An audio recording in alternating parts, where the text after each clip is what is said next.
बेतिया में जिला विधिक सेवा प्राधिकार की ओर से नेशनल लोक अदालत का आयोजन किया गया, जिसका जिला एवं सत्र न्यायाधीश ब्रजेश कुमार और डीएम दिनेश कुमार राय ने दीप प्रज्वलित कर उद्घाटन किया है। अपने बयान में जिला एवं सत्र न्यायाधीश ब्रजेश कुमार ने कहा कि वादों के निष्पादन हेतु हर 3 महीने पर नेशनल लोक अदालत का आयोजन किया जाता है, जिसका मुख्य उद्देश्य विवादों का निपटारा करना है।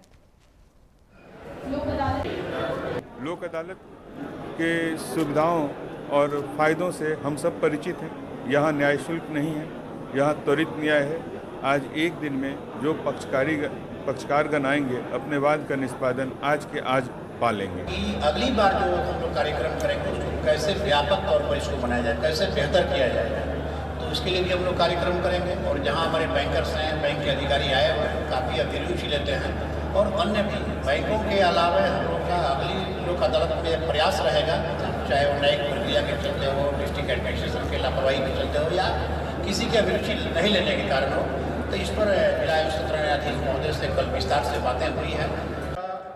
जो अंतिम लक्ष्य है वो लक्ष्य है आम जनता का कल्याण। जो तमाम सरकारी अवसंरचनाएं खड़ी हैं उनका मुख्य उद्देश्य, जो उनका मुख्य लक्ष्य समाज के अंतिम पंक्ति पर खड़े व्यक्ति को लक्षित करता है।